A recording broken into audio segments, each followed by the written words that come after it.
Hello everybody, welcome to the video. Today we have a mock draft after the regular season has wrapped up. It's all done. The first 18 picks are cemented in, and there is going to be no trades, by the way, in this mock draft. No trades, nothing like that. So don't say, oh, this is, I will say what spots are like trade out spots, or like which ones you want to move. Maybe some teams that want to move up to get certain players. I'll mention it, but I'm not actually going to execute any trades via the PFF mock draft simulator. I just don't want to, I guess, make it that complicated. I don't want to put that into the whatever. Hey, if you don't like it, leave. When I draft each player, there will be a graphic under me on a little sidebar. Those stats are not including bowl games. Just a quick reminder in case you're like, hey, that looks wrong.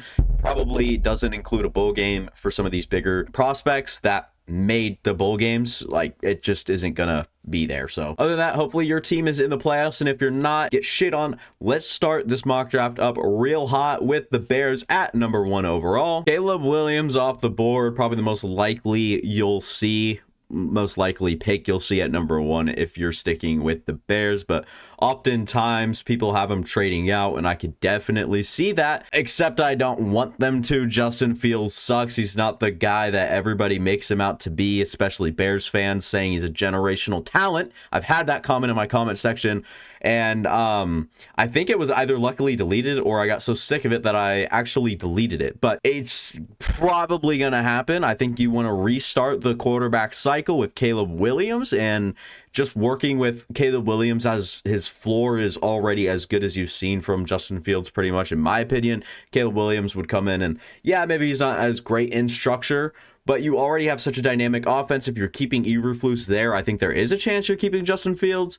But even if not, you're used to working with a quarterback with legs, Caleb Williams, in a different type of way. He's more of an improviser, extending a play, versus Justin Fields, who's just going to run up the middle of the field. Either way, different players, more dynamic in Caleb Williams, and that way it gives you way more options. He's way better as a passer. Caleb Williams, arm talent, movement, everything's crazy and off the charts with Caleb Williams. Therefore, I think he could restart what they have there in Chicago. Drake May at number 2 to the Commanders, another North Carolina quarterback. You move from Sam Howell. Jacoby Brissett was kind of set to be the guy, then ended up getting hurt, and Sam Howell just ended up starting the last 2 games for him. Anyways, you're going to shuffle to Drake May, a better alternative who's way better in structure, arm talent, tight window throws, everything like that. Drake May can do all of it. He can even move out with his legs on a similar type stuff to like you see from Sam Howell, where he's either one extending the play, or Drake May can even shoot up the middle, get you a few yards here and there. If there's a guy to do it in this class that is a put together full quarterback made in the lab. I think he's like 6'3", 230, something like that. Either way, Drake May is a good prospect in my opinion, and will come out this year. And I mean, Caleb Williams and Drake May are interchangeable, just depending on what the franchise or, what the GM scouts, everything like that. What matters to these guys, if they have a certain philosophy. Wow, that kind of almost came out bad. I sound like a propeller. All I'm saying is for some of these teams, you're going to see Drake May maybe above Caleb Williams, and others Caleb Williams above Drake May. And who knows, Jaden Daniels and his upside might trump both these guys. Very, very, very unlikely. And I doubt that is on anyone's board, but Drake May, Caleb Williams, the first 2 picks, and rightfully so. Jaden Daniels, yes, we're already reaching down the board at pick number 3. He's the quarterback off the board. Now, whether it's Gerard Mayo taking over at head coach for the Patriots, or it's an outside hire, or someone else steps up from within the organization, I'd be curious to see who it is, and that might kind of, depend on this pick, or that might just depend to make this pick, I should say. There's a lot that could go into it, and whoever takes over at head coach, or who's their offensive coordinators, a defensive, whatever it is, Jaden Daniels might not end up being the pick here. Marvin Harrison Jr. is a great prospect. You could trade down, get in the race for Bo Nix, JJ McCarthy, Michael Penix, and who knows? I mean, Mac Jones, if that window's open, I don't know what you want to do with it. But with the new coaching staff there, a lot can happen for Mac Jones. I don't think that's the solution here. And based off what we have and what we know so far, I would say Bill Belichick is moving on. I know people hate it when you say Belichick, but because people just say Belichick. But I don't know. All right, honestly, I'm gonna look it up. Oh my god, look it up. Look at this, people. Belichick. All right, so get off me. All right. Either way, Daniels is such a high upside player. Can run up and down. He actually beats DBs while running in a straight line. Crazy athleticism. He's pretty stout, slender. Takes a lot of big hits you don't want him to. Good size, great arm talent. He's only gotten better at the college level. Started at ASU and through the through the 3 or 4 years possibly of starting, and then transferring to LSU, becoming the starter there. He's only gotten better, and that's something that really stands out with him. And he's playing and won the Heisman, so he's obviously playing really well at the college level. And we'll move to number 4. Marvin Harrison Jr., you are a Arizona Cardinal. He will stay an Arizona Cardinal. If you guys don't know about Marvin Harrison Jr., you're obviously living under a rock. This guy is a very high and above player than any other player in this draft, I'd even say. Maybe Brock Bowers gets close. I don't know. Caleb Williams, I mean, he's taken a step down this past year, but heading into this year, we thought Marvin Harrison, Brock Bowers, and Caleb Williams were generational. Now it's probably Marvin Harrison Jr. That's pretty much it. I've heard a little bit more knocks on Brock Bowers sooner than later or more recently. So we'll see how and where the opinion ends up around draft time. But Marvin Harrison Jr. is just about as good as it gets, as good as you're going to scout at the college level, and would come in and be an A-tier wide receiver in the NFL right away. He's so great at the catch point, prototypical size, amazing speed. Marvin Harrison Jr. has all the intangibles. He's a very hard worker off the field, very good and smart person off the field. Marvin Harrison Jr. checks literally all the boxes, and you have to look for small little knocks on him to find any downside at all.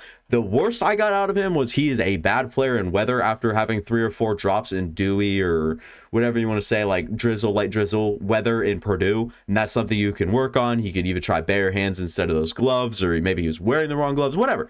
You have to nitpick if you're going to find any downside with Marvin Harrison Jr. That's why he is getting picked so high, and teams could actually trade up to, you know, number 3 or whatever it is to get Marvin Harrison Jr. He's such a very good, highly touted, amazing prospect. Brock Bowers, just talked about him. He's going here at number 5 for me to the, almost call them the San Diego Chargers. That's not the case. It is the LA Chargers. Brock Bowers would come in and be a pretty good tight end right away. Like I said, people talk about him being generational. Maybe that hype is a little further down now. People saying he's not big enough, not a great blocker. I don't know. I haven't dove super deep into him, but from everything I hear, see, and watched so far, Brock Bowers looks every bit of the part to me. I think he is worth a top 5 overall pick, especially if it is the Chargers landing here. Pick Joe All or Olu Fashanu here. Maybe even Malik Neighbors. I considered it 100%.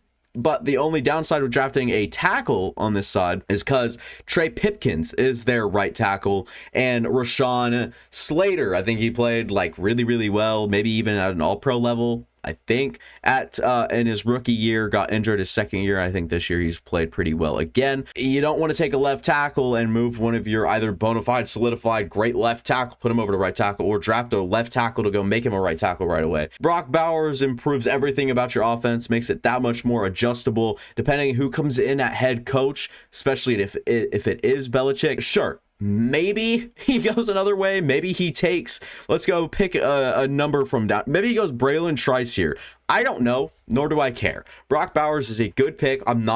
Maybe I'll do something where I choose head coaches for each team and then do a mock draft based off what they would do. I don't personally know the people. I don't know Ben Johnson. I don't know Belichick. No one does that. Like, hey, what are you going to do come draft time? And we don't even know where they're going to end up. I'm spewing a lot here, but I'm just saying a lot can happen in this draft. Do not take this super serious. That's why Brock Bowers is going here at number 5. Malik Neighbors at number 6. I couldn't get myself to take any of the quarterbacks here. Michael Penix. Injury history matters. No matter the way you break it down. Saw a tweet. I think it was actually from Bengal, who does the same sort of deal with mock drafts and everything like that on YouTube. And plays Madden, makes great videos, whatever. Michael Penix Jr. has 4 season-ending injuries over at Washington, or no, it was Indiana. So Indiana, he had 4 season-ending injuries, 2 right ACLs blown out. He had an AC joint and I think a separated shoulder, both of them, or one of them on one shoulder and then one of them on the throwing shoulder. All those ended his seasons. Goes over to Washington. He's had 2 great, productive, healthy seasons. And now he's looked at as a very good prospect, but once again, injury history matters. That's why I ended up going with Malik Neighbors here, the electric, fast, quick, speedy, dynamic receiver that can do just about anything you want. You have the field stretcher in Jalen Hyatt, the gadget guy like Wan'Dale Robinson. Pick any of the other receivers like Isaiah Hodgins to be like a true X, and then Malik Neighbors kind of steps up to help that true X and just is an all-around great player and would be wide receiver 1 in many classes if it wasn't for Marvin Harrison Jr. type prospects. If, like, say he got put in the draft last year, he'd be by far and out the best wide receiver prospect last year, way higher than JSN, way higher than Zay Flowers, Quentin Johnson, name any of them. Malik Neighbors is worth a top 10 pick in this draft. Crazy Town has struck Olu Fashanu as the pick here at number 7 to the Titans. The fact that he's fallen to 7 is absurd. There's just so much happening with the draft order and everything like that that works with these first picks, the first 4 obviously. And then you get down to 5 where it gets to a little bit of wild card, and then people might want to trade up. Whatever it is, Olu Fashanu is a great prospect who's a great pass blocker, but probably not the best run blocker. Talise Fuaga is probably a better run blocker than Olu Fashanu, but Fashanu just offers such a high ceiling, everything like that at number 7 for the Tennessee Titans to help him out. I don't even know if Mike Vrabel will be head coaching over there anymore for the Titans. We'll have to see come draft time. This could obviously be not the case, that not the thing that people see. Maybe there'll be some trades to shake up the draft order. Whatever it is, it doesn't matter. This team needs offensive line and especially pass blockers to help Will Levis, and that's exactly what you're trying to address, and getting Olu Fashanu is a great step forward and will help Will Levis on his blind side a lot. So Olu would step in, play right over Andre Dillard, Jalen Duncan, whoever it is you have lined up at tackle at the time. Olu Fashanu would come step right over him and start playing, maybe at not a very high level right away, but he could definitely develop into one of the better tackles in the league. Bo Nix at number 8 to the Falcons. Don't know who's also going to be taking this job. Obviously, Arthur Smith already has been fired, was even fired before midnight this after his game. So unfortunate for him, but mediocrity. All right, I'm gonna just say that. I don't even know if that's a freaking word, right? But Arthur Smith, I think it was 3 straight 7-10 seasons, so 3 straight seasons with the 8th overall pick, and you waste them. Kyle Pitts, obviously Bijan Robinson, and we'll see what they do here under new management. It wasn't great the way he used those top 10 picks in Bijan and Kyle Pitts, and we'll be talking about that for a while. That whole headline, that whole story, that whole thing will develop as the season goes on, especially with a new hire coming in. Depending on who it is, this can go multiple different ways. This team's in a lot of needs, but also in a fun win now division where everyone sucks. So Bo Nix would come in. People are saying NFL pros or NFL scouts, people, NFL would like Bo Nix. The NFL would be high on Bo Nix due to the boxes he checks. Seniority obviously is a big part of it. Experience and the way dynamic offenses he's played in both Oregon and Auburn. Maybe it's a nice change. You like to see him execute. Whatever it is, he's got good arm talent. I'm really high on Bo Nix. I love the player. Maybe some of you guys aren't. That's completely understandable. Maybe this is way too high, but quarterback is in demand here. Obviously, we saw 3 go in the top 3, and now you're all the way down to 8, and you have Michael Penix left. JJ McCarthy, depending on where you have him, who knows if he's a first-round pick even at this point. I think if he gets past this like 14 window, he might end up being a second-round quarterback unless someone trades up, or the Rams want to take him as a developmental pick. The Steelers, if they wanted to move on from Kenny Pickett, they're obviously rocking with Mason Rudolph right now. There's a lot that can happen. So I'm saying as of right now, we're going to get different. We're going to mix some things up, and we're going to go Bo Nix at number 8. Good player, super fun arm, and super fun to watch. A lot of his stuff is around the line of scrimmage, which kind of limits him, but that is that Oregon offense that is run so well by Bo Nix. He understands it, hits his receivers quick, hits his receivers downfield when he has to, doesn't throw it downfield as much as some others in this class. He's also very safe with the ball, not a whole lot of turnover worthy plays, etc. Bo Nix, in my opinion, is a good player. He's not a can't miss prospect, but I think he already has a nice floor to work with such weapons at Atlanta, and the offensive line he even has in front of it isn't that bad. So Bo Nix could obviously look to execute whatever it is he wants to do early, and whatever the coaches want him to do early on in his NFL career. Him and Michael Penix, in my opinion, will both come in and have pretty solid floors. Number 9, we're going Dallas Turner. I don't know how well perceived this is, but at this point, he's probably the number 1 consensus edge rusher. I mean, we just saw what Montez Sweat did. He actually ended up leading both the Commanders and Bears in the same season in sacks. crazy, but you put a counterpart like Dallas Turner on the other side of Montez Sweat. You let Javon Dexter start to really develop alongside whoever it is you want to either bring in from free agency or keep. I think it's Justin Jones is his name. I don't know what this defense looks like come next season. Obviously, they're keeping Eberflus. Obviously, they want to keep working with what they have. And so maybe a whole lot might not change with the guys that they have playing. And who knows what they do at this spot. And Dallas Turner just looked the most appealing option for me. Maybe you want Joe Alt. This is crazy that he's dropped this far, and I'm sure you guys can guess where he's going to go now. But Dallas Turner, still a very solid pick for me at number 9, and still would help this Bears team a lot, as they aren't terrible, but they definitely have some holes that are pretty deep. Pause, but that's the reality of it. Bears have some deep holes, I guess. Joe Alt, maybe, and probably the best tackle in this draft after listening to what was said about him from the guy who ranks everybody, or everyone in the PFF mock draft sim.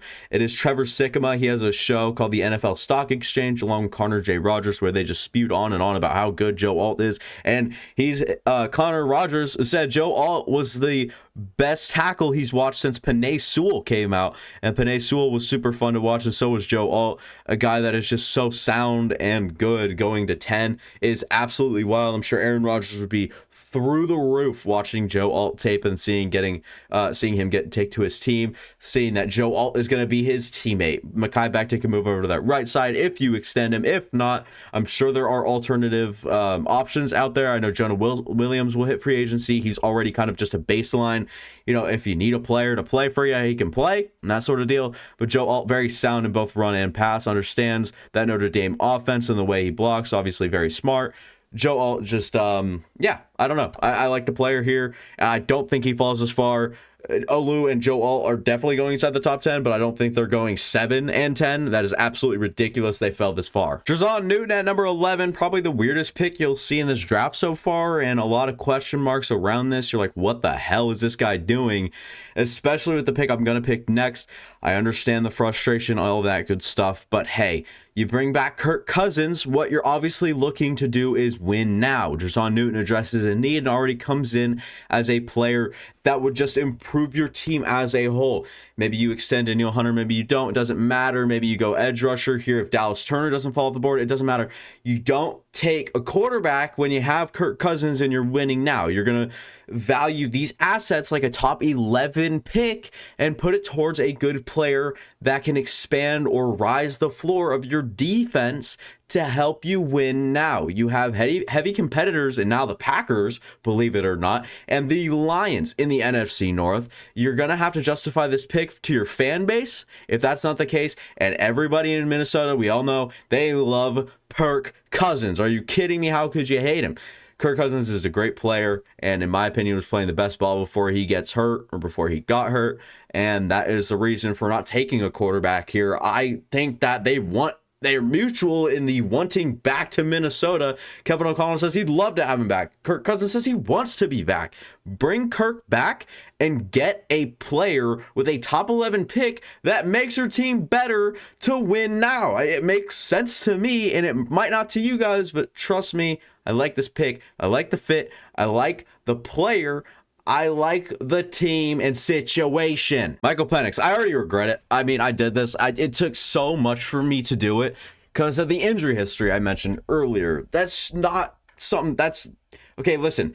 It's crazy to have 2 ACL, the same knee, in your college career, let alone 2 things. One of them has to do with like an AC separation joint, something like that. Shoulder separation with his throwing shoulder and his other shoulder. If this man touches the ground, which he didn't this last year at Washington, he literally had all day to throw. When he didn't, he stepped up against whatever. All that good stuff. Best offensive line in the country, only sacked 11 times over the course of the season. I don't think you guys understand. That is insane.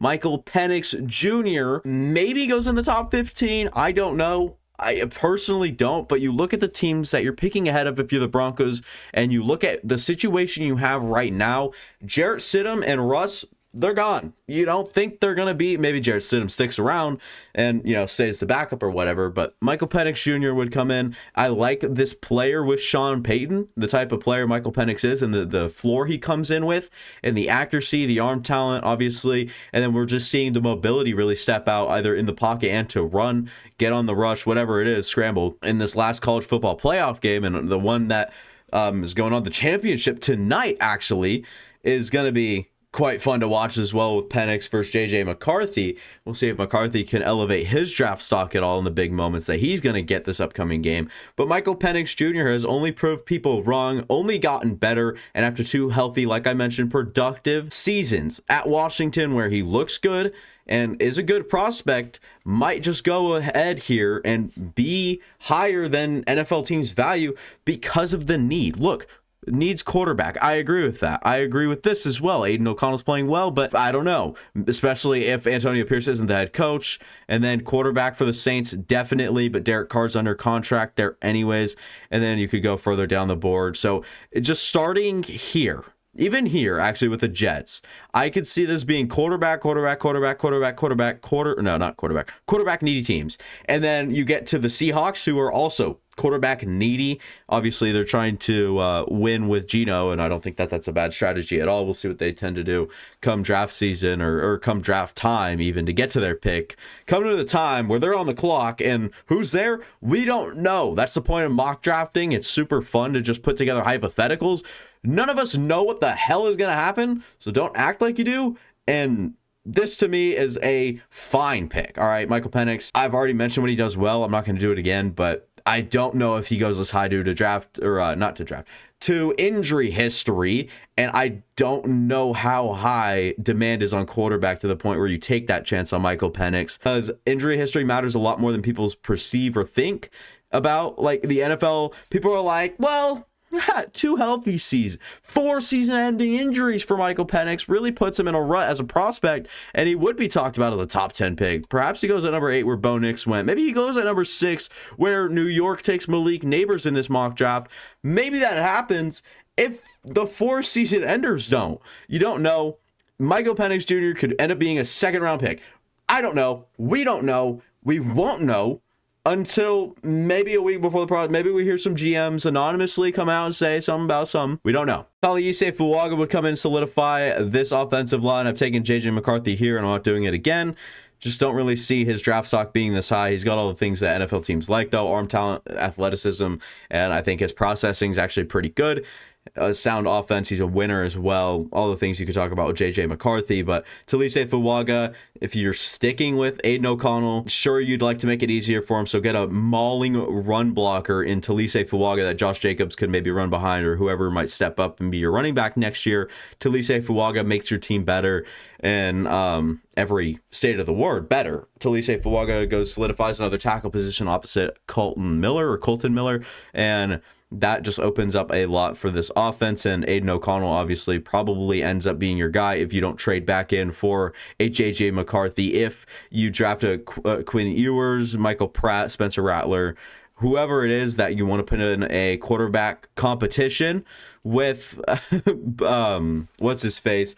The guy I just mentioned, Aiden O'Connell. If you want to put him against anyone in the preseason and the training camp, whoever gets that winning job there, it doesn't matter. At this point, if you're picking at 13, you're just going to address a tackle need with everybody else off the board in Michael Penix and Jane Daniel, Strick May, Caleb Williams. I don't know. JJ McCarthy could be their 3rd guy or be their 4th highest rated quarterback in this class. We just don't know where these teams stand on people, and we'll get a little bit more familiar with rankings and teams familiar with, like, when the professionals really starts talking about it, everyone's really going to start listening. Everyone's really going to start getting a general idea of who's doing what, where, when, why. Just that sort of deal. Marius Mims, a pick out of left field, or whatever that baseball term is. I know people are going to hate this, but Ramczyk actually went under some, I think he has knee cartilage infection, something career threatening at right tackle. So you're going to draft a Marius Mims. And then if Ramczyk is able to make that NFL return, or the career of Ramczyk lives on, Then Marius Mims can flip to left tackle. It's not an issue. He ever take a snap? No, he's never taken even a snap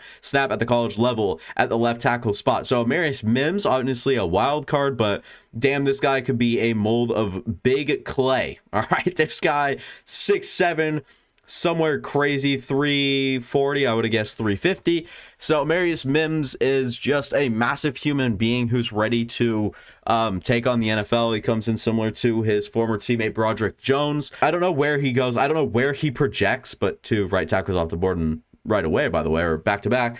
Kind of surprising. I don't normally just go on runs with positions here, but okay, I'm getting off track here. Marius Mims, good player. Like I said, giant mold of clay that you can, or giant, I guess that's the right word. I don't know. I'm losing my mind here. Rome Odunze does not deserve to fall this far, but he did somehow, some way. I just figured out he was on the board here. Right as I did, I was like, hell yeah, we're taking him. He's very similar to Michael Pittman Jr., just not the same dog mentality, possession type guy that Michael Pittman Jr. is. Rome Odunze can really stretch the field, blends nice freaky athleticism with nice size and physicality. Now, Rome Odunze would really come in and replace Alec Pierce's role, basically. Alec Pierce is your field stretcher. Josh Downs is your slot guy. Rome Odunze is your opposite to Michael Pittman Jr. or vice versa. Whoever ends up, playing better, if Rome Odunze ultimately comes out better than Michael Pittman Jr., I don't know if people will really be surprised, but Rome Odunze would just be opposite Michael Pittman Jr. And then if you want to try to stretch the field or whatever, bring in Alec Pierce and maybe Rome Odunze,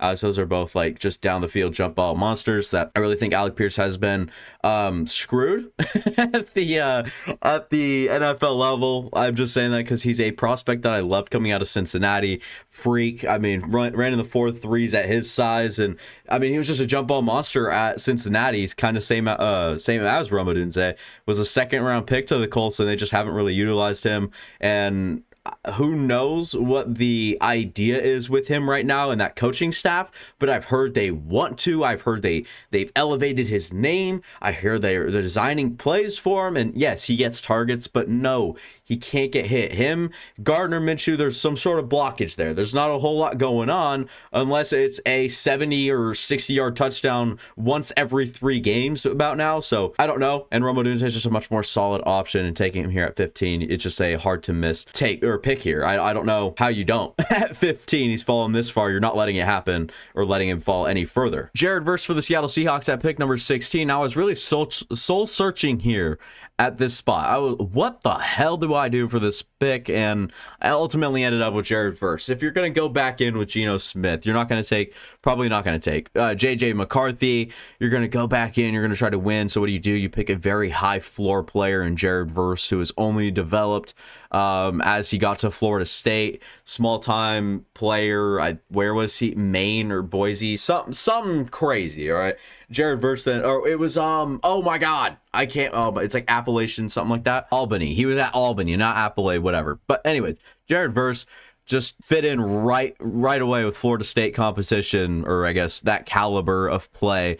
I don't remember what conference they're in. Sorry, I'm not a college football geek, and I'm barely getting used to this whole draft process. My first year really going through and doing this sort of deal, so excuse me. But yeah, Jared Verse at number 16, fun edge player. I mean, Darrell Taylor starting at outside linebacker for you. Now Jared Verse could move back or play a more base role, and just right over the tackle, come in and play right away, and would just be very solid on the other side of either Boye Mafe. Whoever ends up being on the other side, it's going to be a good outcome. I couldn't find anywhere else to go here. I thought Cooper DeJean. I almost picked Cooper DeJean. It didn't feel right. Kind of backed off that approach and that situation there, and just ultimately ended up flipping to Jared Verse. Cooper DeJean actually ends up falling off here. Now listen, Darius Williams is getting old. I don't know what his contract looks like, but I'm pretty sure it's up either after this year or next. Doesn't matter. In the meanwhile, Cooper DeJean could switch back to safety. He can play nickel. He can play outside on the opposite end if there is a problem with Tyson Campbell, or he ultimately profiles better for the slot. Either or, Cooper DeJean comes in, is just very versatile on the back end, and Cooper DeJean can really do just about anything as a defensive back. As you see, it's listed as one of the PFF needs here. Now, I agree with maybe this one, but I would say D-line more than edge, depending on if Josh Allen is a Jag or not. That could obviously change. And then interior offensive lines, obviously someone the Jags need as well on the other side, or I guess in between Cleveland and Sheriff. They have nobody at center really. So center could really be an ultimate improvement, and then see how Anton Harrison continues to develop. Well, that happens. You're going to have Cooper DeJean absolutely balling the F out for you in the back end, in the secondary, whatever it is. Cooper DeJean, such a good, dynamic, fun, versatile, amazing, athletic player from Iowa that ultimately is just a defensive back and as a whole. In a whole, Cooper DeJean is one of a kind in this sort of draft, or I guess in this draft, obviously. And I don't know. I don't think he falls to 17. I think he's a better player than this. I think, honestly, I just really couldn't find anywhere else to put him up, or where he would really contend for, a bigger need elsewhere. I mean, obviously, I thought about it here with the Broncos. They need to get Fabian, or whatever his name is, Moreau, out of there. It's not a train wreck over there. The secondary's fine, but we've seen him struggle as we get later on in the season here. JC Latham, now I've heard good and bad things about him. The bad plays are very bad, but the good plays are good, and in big games he hasn't really executed. Now, if he can clean stuff like that up, at number 18, the last solidified pick of this draft, this is all finalized. The first 18 picks are finalized, and then 19 through 32 all looking to be mixed and matched as the playoffs goes on. Either way, JC Latham is a good player, but not only that, he comes in, and I'm assuming you let Jonah Williams walk, he comes in and just expands the ceiling at right tackle for you. And honestly, Joe Burrow's been getting hurt a lot, and not just put it all on his offensive line. You just need to improve that situation for Joe Burrow so he's not getting hit so much. Nate Wiggins' dream effing scenario here. I'm refraining from cussing. I don't know why, but do it sometimes. Anyways, I'm a Packers fan. If this happens, I'm through the effing roof. No other way to really put it. Nate Wiggins is an amazing player, profiles super well, great athleticism, good concentration, gets his hands in the right places.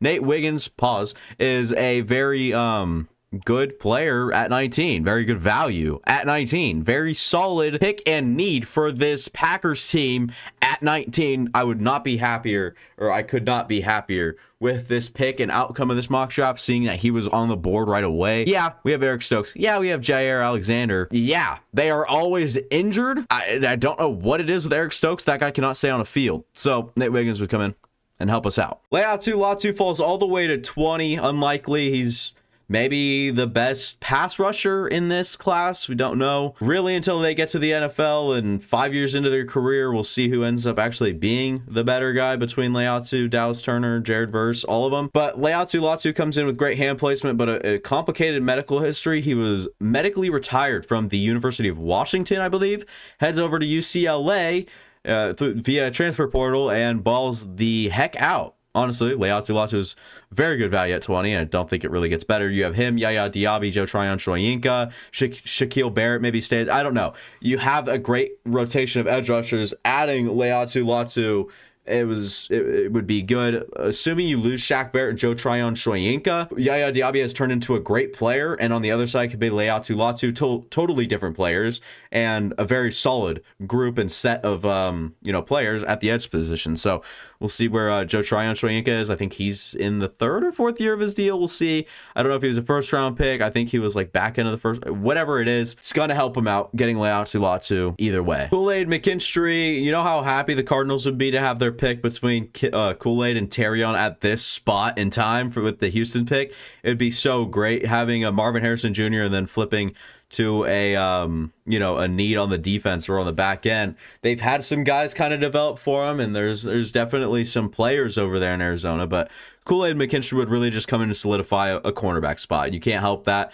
in any other way, shape, or form. Kool-Aid McKinstry, maybe a little athletic concerns, maybe running the 4.5s might be an issue for some teams, but Kool-Aid McKinstry faced great SEC competition, just solid over and over.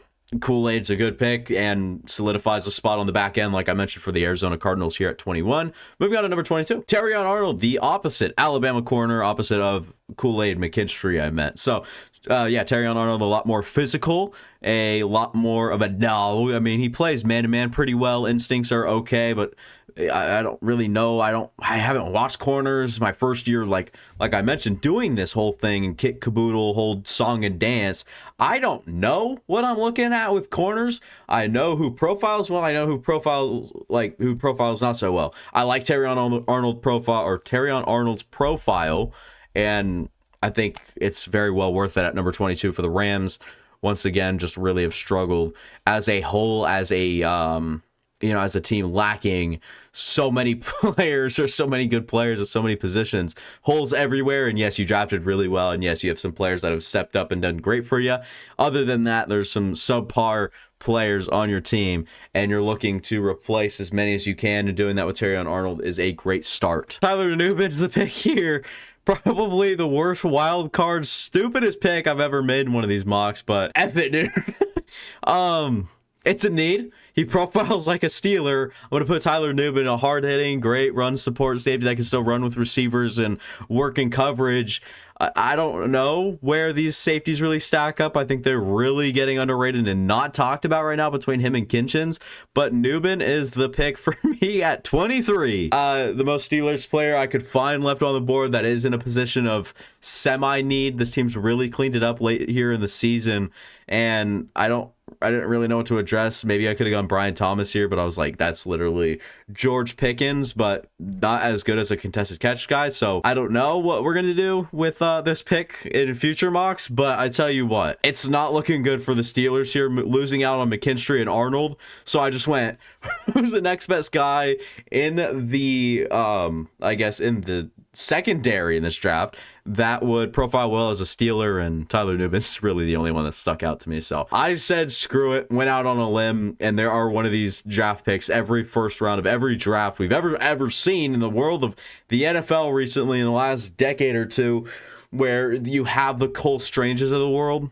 You're like, who the hell is that? That's very, very unordinary, very strange, some may say, where the Patriots just pick a random ass guard. You don't really see it coming. I have the same thing here, just with the Steelers going Tyler Nubin. Some of these safeties will get some hype as the process goes on, but I'm on it early, baby. If Tyler Nubin goes in the first round, I can say I did that, right before Wild Card Weekend. So that's cool. Brian Thomas Jr. Yes, these two picks are the most silly you'll see, but well, that's actually kind of a tongue twister. Try saying that right now, and then when you say it out loud, you're gonna look stupid. But anyways, Brian Thomas is the pick at number 24 for the Dolphins, the Miami Dolphins. That is hot weather.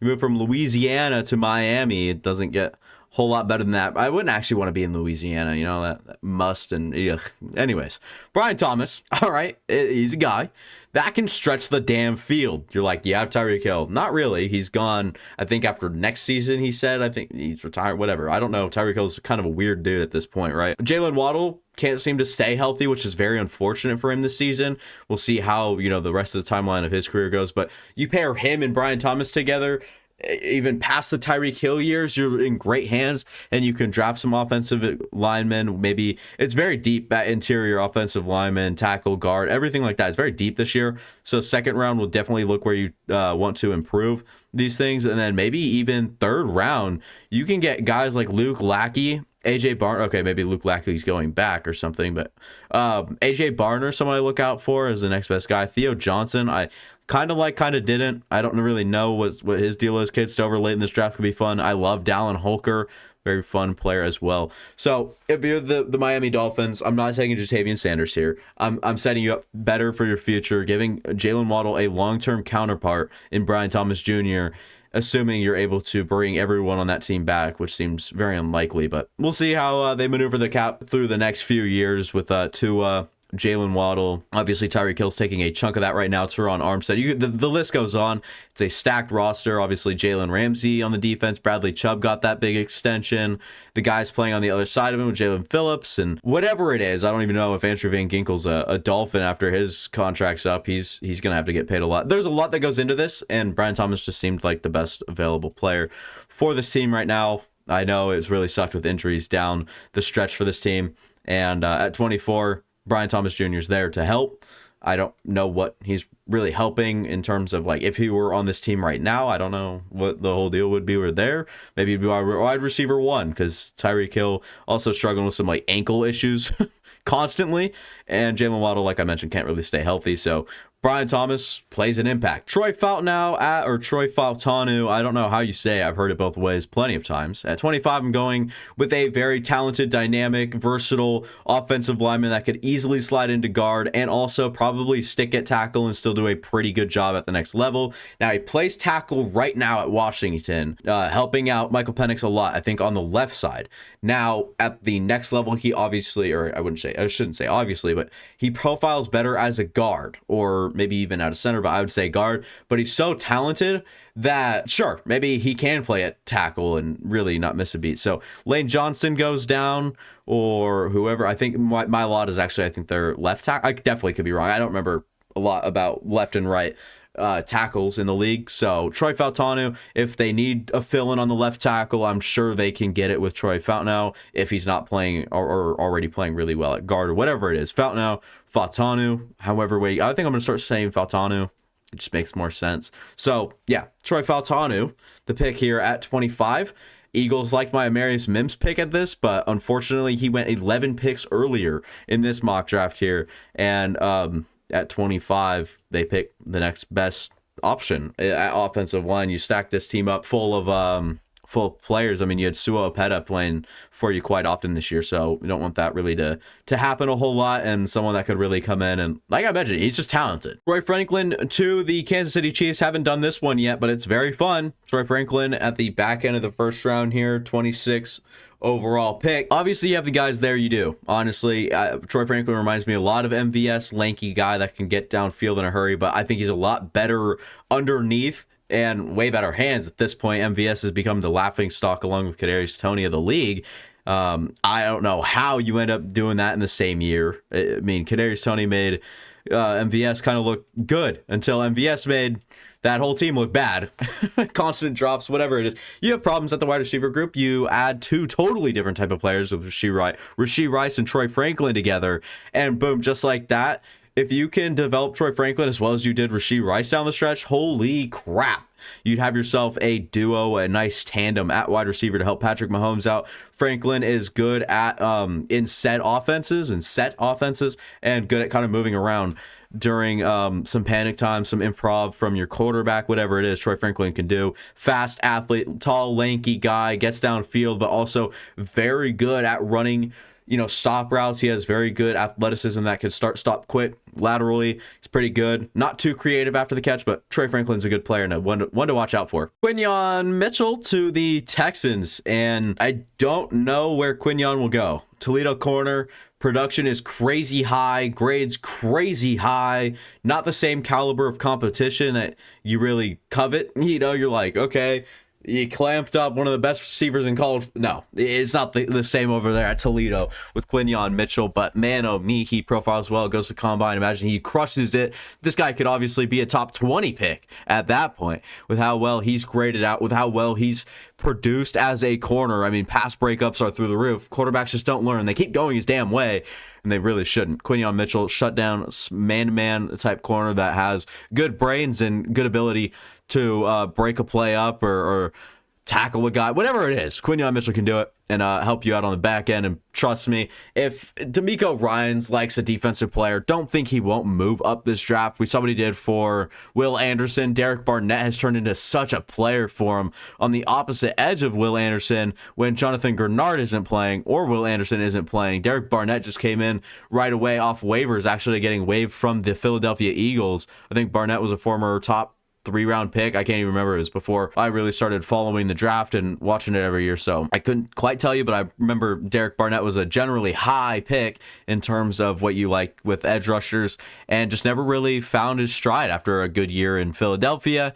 And then boom, just like that, he's already making impacts elsewhere over at the for the Texans. We'll see what kind of develops there, but I'm just saying that DeMeco Ryans has done a lot for this team, and especially for certain defensive players. Will Anderson was obviously a guy he loved. Bring him in. Hey, let's trade all the way up. Let's trade our resources in what looked like a bad trade, trading this 27 overall pick to get such a playmaker like Will Anderson on the defensive side of the ball. DeMeco Ryans only looks so good right now. I don't know how you could look at anything and say like him and Steichen probably aren't up there for the coach of the year. It's going to be close. In my opinion, I like DeMeco a little bit better. All right, I'm sorry, but I do. And we'll have to see what, like I said, what kind of goes down, what kind of happens during the process. And we'll really know more come draft time. Braylon Trice, probably one of my favorites in this class, no doubt, actually. Relentless, high motor, powerful, finesse type player with great, strong, violent hands. Braylon Trice, man, if you put one relentless edge rusher on the other side of another relentless edge rusher, Aiden Hutchinson, you have a dynamic duo. You have some people that can get after a damn quarterback. You have some people that can create opportunities for one another. You can move Aiden Hutchinson inside, put James Houston on one side, and then put Braylon Trice on the other side, and god damn it, you have a force to be reckoned with. Braylon Trice would come. I love this fit. There's no Dan Campbell. There's no more Dan Campbell player than Braylon Trice in this class, and there's no way. I think, like, oh my God, I don't. If I were the Lions, there's no way I'd pass on Braylon Trice at 28. No way. So I don't know. Really enthusiastic about this pick, obviously, but Braylon Trice, oh my God, the situation is just so good. Leonard Taylor off the board to the Bills at 29. Now we saw how well Khalil Shakir played, and I honestly believe in the player. I like the talent. I like the Stephon Diggs. I like the Gabe Davis. And if Gabe Davis, I think he's up for a contract extension. I could be wrong. I'm going to take a step back on that one. But if that happens, we see some guys walk. We see after free agency, this obviously probably wouldn't be the pick if some things were to go sideways or a little worse than we thought or whatever it is. Then Leonard Taylor obviously wouldn't be the pick, but Leonard Taylor is the pick. Super explosive, strong hands, initial push from the middle of the line is so good. Leonard Taylor, not super talented, but I would say that he's just like a good player. I think that he can actually impact a team, an NFL offensive line on the interior, especially with how bad some of the NFL interior players are nowadays and how bad we've seen some teams really collapse with injuries, everything like that. Leonard Taylor could get in pretty easily, in my opinion, and just look like, I shouldn't say he's not talented. Actually, I'm going to walk my words back on that one. Leonard Taylor, obviously, to be a pro athlete, you have to be pretty damn talented. And I'm just saying Leonard Taylor isn't like the freak of nature Jalen Carter or Davis, the other guy that they got. Jordan Davis, the other guy that the Eagles got after I mentioned Jalen Carter. Anyways, Leonard Taylor come in, address a need, be good, and have a high ceiling right away for the Bills. And I don't think you like that more at 29 than, you would like any other corner you see at this spot. Maybe I was thinking about like Deion Dawkins getting up there in age, kind of hurt every here and there. So Jordan Morgan could be the pick. I just don't really see that working out here. And Tez Walker could have been fun, but I don't know. I just went with Leonard Taylor here. Ultimate instinct, kind of just looked at the players that like you could take here, and I just thought that, well, Leonard Taylor kind of stands out to me the most. Just went in that direction. Chop Robinson, still somehow a first-round player for me. I just love the mold that you have with him. Obviously, Sam Williams, I think Dorrance Armstrong's going to go and find his new home elsewhere. I think his contract's up. Either him or Sam Williams, one of the two. Their contract's up, so Chop Robinson already comes in and is that rotational guy. But you also have people around him like Micah Parsons, all right, and hear me out, DeMarcus Lawrence, that can both, is it DeMarcus? Oh my God. I'm going to stick with it. DeMarcus Lawrence, the other edge rusher over there, the old man. Both of them can help Chop so much. Penn State relation there with Micah Parsons as well. But Chop Robinson, twitched up freak athlete. No one's ever seen the get up like this guy has. But honestly, not a super refined, polished player. Doesn't know a whole lot of what he's doing. He only wins with athleticism. There's not a whole lot of technique involved or a whole lot of speed to power, whatever it is. Chop really wins with athleticism. And then you give him DeMarcus Lawrence and Micah Parsons coaching and whatever and whoever they've got coached by, obviously the coaching staff over there in the Cowboys or Dallas, whatever it is. Obviously super powerful, developing guys like Micah Parsons as well. So maybe the same miracle happens here with Chop Robinson, turns into a freak player. I like the pick personally, but I hate the Cowgirls. So don't know. Kamari Lassiter off the board for me. I watch them every single week, and them being the 49ers. And yes, you just look at the cornerbacks and you're like, yeah, they need cornerbacks.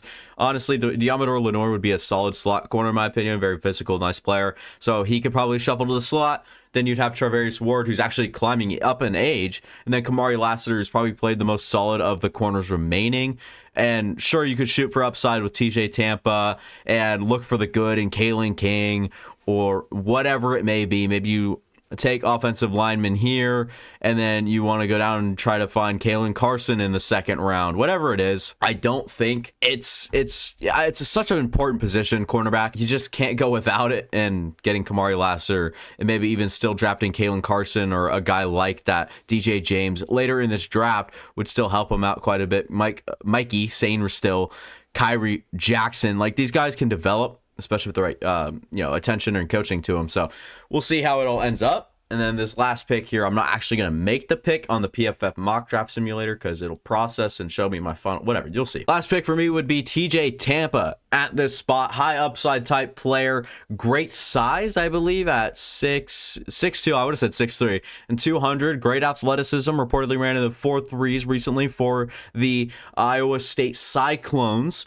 He would, okay, wait, I was thinking about taking him here for the 49ers. I was going to put the Iowa State with Brock Purdy's Iowa State, put that together. But that doesn't work, obviously, with the Baltimore Ravens. And TJ Tampa would just come and be a high upside player. We've seen what that coaching staff can do to younger defensive players, really hype them up, step them up, and let them play and coach them really well, let them loose, anything like that. I think that TJ Tampa would be put in the perfect situation with the Ravens. I think he's a true riser through this draft process. I think TJ Tampa's one to watch out for sure, and definitely could be a first round pick when come draft time or whatever it is. I think honestly TJ Tampa's got all the tools, and teams look for tools. You guys go. There is the mock draft. So Caleb Williams, Drake May, Jane Daniels, 3 quarterbacks in the top 3 picks. I don't know how likely any of this stuff is, but definitely a fun one. The draft order has changed immensely from last time I've done this, which would be last week, and I don't really know what we're looking at right now, but this is a fun thing to do every week, and I'll maybe try to get you guys out a 2 or 3 rounder. It just takes a lot of time to do that, especially with how well I don't go through like every team,